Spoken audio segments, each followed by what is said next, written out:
நான் பானுமதி கிருஷ்ணகுமார் பேசுகிறேன். இன்றைய முத்தமிழ் சுவைக்கலாம் நிகழ்ச்சியில் நம்ம ஒரு இசைத்தமிழை பற்றி பார்க்கலாம். இசைத்தமிழில் என்ன பாடல் பார்க்க போகிறோம்னா, பாசம் என்ற ஒரு திரைப்படம். அந்த திரைப்படத்தில் பால் வண்ணம் பருவம் கண்டு வேல் வண்ணம் விழிகள் கண்டுன்னு ஒரு பாட்டு இருக்குது. இந்த பாட்டு நீங்கள் பிபி சீனிவாசோட அவர்களோட டாப் 20 அதில் பார்த்தாலும் இந்த பாடல் வந்துடும், இல்லை டாப் 10 வந்துடும். பிசி ஸ்லம்மா டூயட்டில் டாப் 10 பார்த்தாலும் வந்துடும். MSVTKR ராமூர்த்தி அவர்களோட இசையில், மெல்லிசை மன்னர்கள் இசையில் டாப் 20 பார்த்தாலும் வந்துடும். கவியரசனோட டாப் 20 பார்த்தாலும் வந்துடும். மக்கள் திலகம் எம்ஜிஆர் நடித்த டாப் 20 படத்தில் பார்த்தாலும் வந்துடும். சரோஜாதேவி அவர்கள் நடித்த டாப் 20 பாட்டிலையும் வந்துடும். அப்பேற்பட்ட ஒரு பாடல். இன்னை வரைக்கும் இதற்கான வரவேற்பு குறையாத ஒரு பாடல். 62 வந்திருக்கு, 1962 வந்திருக்கு. இப்போது 26னா என்னென்னா 66 வருடமா, 64 வருடம் 64 வருடம் ஆயிருக்குது. ஆனாலும் இதனுடைய மவுசும் அதனுடைய இனிமையும் இன்னும் குறையாமல் எல்லோராலும் விரும்பப்பட்டு கேட்கக்கூடிய ஒரு பாடல்னு சொன்னால் இது மிக இல்லை. அப்பேற்பட்ட ஒரு பாடல், ரொம்ப அருமையான ஒரு பாடல். கவியரசர் எப்படி எழுதியிருப்பார்னா, ரொம்ப சிறப்பாக அவரோட இலக்கிய நுட்பம்லாம் நிறைய இருக்குது இதில் சொல்கிறதுக்கு. அதை சொல்லணும்னா எல்லாரும் சொல்லக்கூடியது என்னென்னா, அந்த இவ்வண்ணம் நிகழ்ந்த வண்ணம் அப்படின்னு சொல்லிட்டு கம்பராமாயணத்தில் ராமர் தடாகையை கொன்ன போது, அதுக்கப்புறம் அகலிகை அந்த பெண் வடிவம் பெற்ற போது விஸ்வாமித்திரர் ராமரை பார்த்து பாடுற ஒரு பாடல். அதுதான் அது அந்த பாடலில் கம்பர் 8 இடங்களில் வண்ணம் வண்ணம்னு வர மாதிரி எழுதியிருப்பார். இதில் இவர் கண்ணதாசன் அவர்கள் நிறைய ஒரு 20 இடத்துலையும் என்னவோ வருது. அதாவது திருப்ப ரிப்பீட் பண்ணி பாடுறதெல்லாம் சேர்த்து நான் சொல்கிறேன்னு நினைக்கிறேன். அந்த மாதிரி நிறைய இடங்களில் வச்சு எழுதியிருக்காரு. அதுவும் இல்லாமல் இதில் என்னென்னா, கண் வண்ணம் அங்கே கண்டேன், கை வண்ணம் இங்கே கண்டேன் அப்படின்னு வரும்போது ஒரு கண் கிடையாது இல்லையா, 2 கண். அப்போ கண்கள் வண்ணம் வரும்போது மெட்டில் சரியாக உட்காராது, மெட்டில் இடிக்கும்.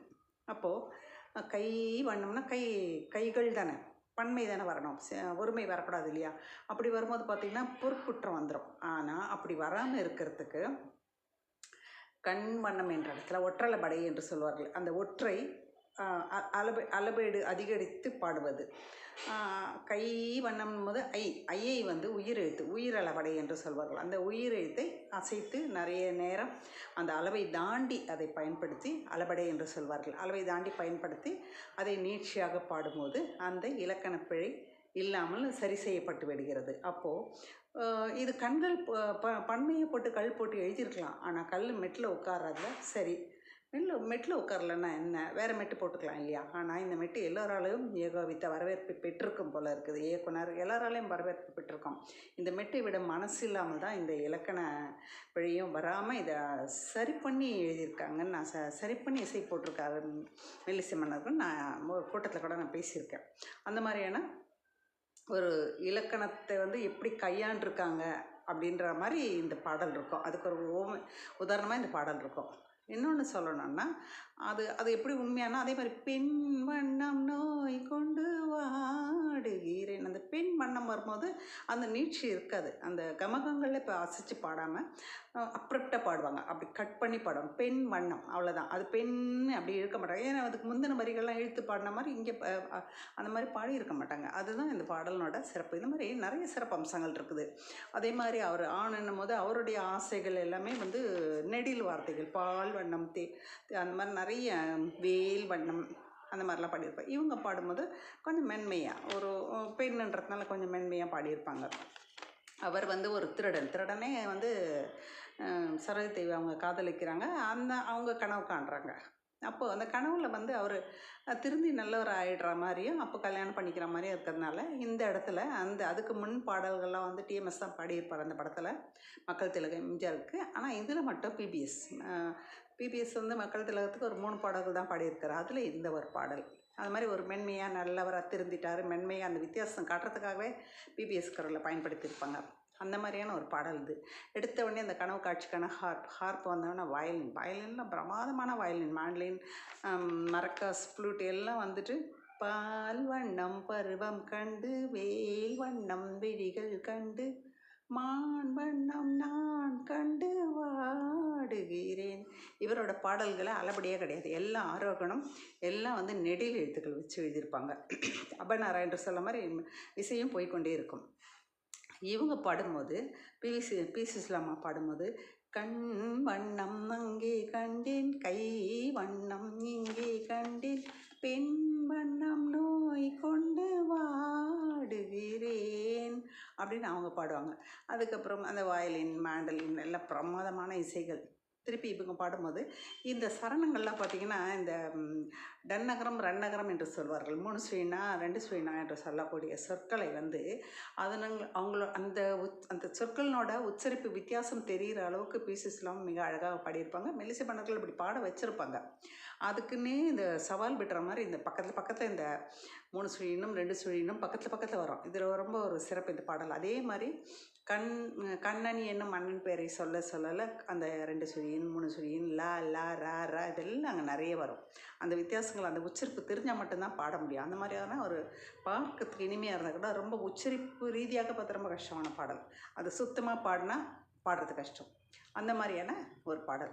கண்ணம் இன்னும் மங்கை வண்ணம் முந்தன் முன்னம் வந்த பின்னும் அள்ளி அள்ளி நெஞ்சில் வைக்க ஆசை இல்லையா. ஃபஸ்ட்டு ஆசை இல்லையான்னு கேட்டு ரெண்டாவது கேட்கும்போது ஆசை இல்லையா, ரெண்டாவது அது கெஞ்சி வேறு மாதிரி கேட்பாங்க. அவ்வளோ வேறு மாதிரி மெட்டு மாறிட்டே போகும். ரொம்ப அழகாக இருக்கும். கார் வண்ண கூந்தல் தொட்டு தேர் வண்ண மேனி தொட்டு கார் வண்ண, அப்போ மெட்டு மாறும். தேர் வண்ண மேனி தொட்டு பூ வண்ணம் பாடம் சொல்ல எண்ணம் இல்லையா அப்படின்னு அவங்க பாடுற இடத்துல அந்த தபலா உருட்டல் என்று சொல்வார்கள். தபலா இசைக்கில் அந்த உருட்டல் என்று பேர். அதுக்கு அந்த உருட்டல் இசை இங்கே வச்சுருப்பாங்க. ரொம்ப பிரமாதமாக இருக்கும், ரொம்ப அழகாக இருக்கும். அப்புறம் இதில் வந்து கம்பராமாயணத்தில் சூர்பனகை வந்து ராமர்கிட்ட வரும்போது தன்னை மிகவும் மென்மையானவளாக அவர் நினச்சிக்கணும் அப்படின்ற மாதிரி தன்னை மென்மைப்படுத்தி கொண்டு அழகுப்படுத்தி கொண்டு வர்ற மாதிரி ஒரு பாடல் எழுதியிருப்பார். அந்த இடத்துல பார்த்திங்கன்னா எல்லாம் வந்து மெல்லினை வச்சு எழுதியிருப்பார் கம்பர். பஞ்சு ஒளிர் விஞ்சு குளிர் பல்லவம் அணுங்க செஞ்செவிய கஞ்ச நிமிர் சீரடியலாகி அப்படின்னு வரும். அது மாதிரி இதில் என்ன எழுதியிருப்பார் கபீர் சார் எப்படி எழுதியிருப்பாருன்னா, மஞ்சள் வண்ண வெயில் பட்டு கொஞ்சம் வண்ண வஞ்சி சீட்டு அஞ்சி அஞ்சி கொஞ்சம் போது ஆசை இல்லையா அப்படின்னு எழுதியிருப்பார். ஃபுல்லாக மெல்லினங்கள் நிறைய வச்சு எழுதியிருப்பார். அது ஒரு அழகு. அது அவளோட மென்மையான கேரக்டர் சொல்கிறதுக்கு அந்த மெல்லினம், அவள் மெல்லினமாள் என்பது போல் அதை வந்து அந்த மெல்லின எழுத்துக்களை வச்சு எழுதியிருக்கிறது ரொம்ப அழகாக இருக்கும். அது பண்ணி முடித்த உடனே அதுக்கப்புறம் நேர் சென்ற பாதை விட்டு நான் சென்ற போது வந்து வாவென்று அள்ளிக்கொண்ட கண்ணி இல்லையா. நேர் சென்ற பாதைனா ஒரு திருட்டு, அந்த திருடனாக இருந்தபோது அது நம்மளை திருடன் நினைக்காம நம்மளை வந்து நம்ம ஏற்றுக்கிட்டா இல்லையா அப்படின்னு சொல்லி அந்த கதையையும் அந்த உள்வைத்து கவியரசர் எழுதியிருப்பார். அப்புறம் இவங்க வந்து என்ன பண்ணுவாங்கன்னா, பருவம் வந்த காலம் தொட்டு பழகும் கண்கள் பார்வை கெட்டு என்று முன்னை எண்ணி எண்ணி ஏங்கவில்லையா அப்படின்னு பாடும்போது நான் கண்டு நாள் கண்டு நல்ல நாள் பார்த்து மாலையிட்டு நான் உன்னை தோளில் வைத்து ஊர்வலம் போயிட்டு எனக்கு கூட கல்யாண ஊர்வலம் போன ஆசை இல்லையா அப்படின்னு அவரை பாடுறாரு. இப்படி அந்த சரணங்கள் பாடும்போது பி சீனிவாஸ் அவர்கள் சரணம் பாடும்போது அதுக்கு அடுத்து வர்ற பல்லவியை வந்து பி சுசிலாம்மா பாட வச்சுருப்பாங்க. பி சுசிலாம்மா சரணம் பாடும்போது அதுக்கு அடுத்து வர்ற பல்லவியை வந்து பி சீனிவாஸ் அவர்களை வச்சு பாட வச்சுருப்பாங்க. என்னென்னா அந்த சரணம் பாடி முடிச்சுட்டு பெரிய பெரிய கழிநடில் அடி என்று சொல்வது போல் பெரிய பெரிய நீளமான வரிகள், அந்த நீளமான வரிகளை இத்தனை அழகாக மென்மையாக பாடி முடிச்சுட்டு தொடர்ந்து பல்லவி பாடுறது கஷ்டம்.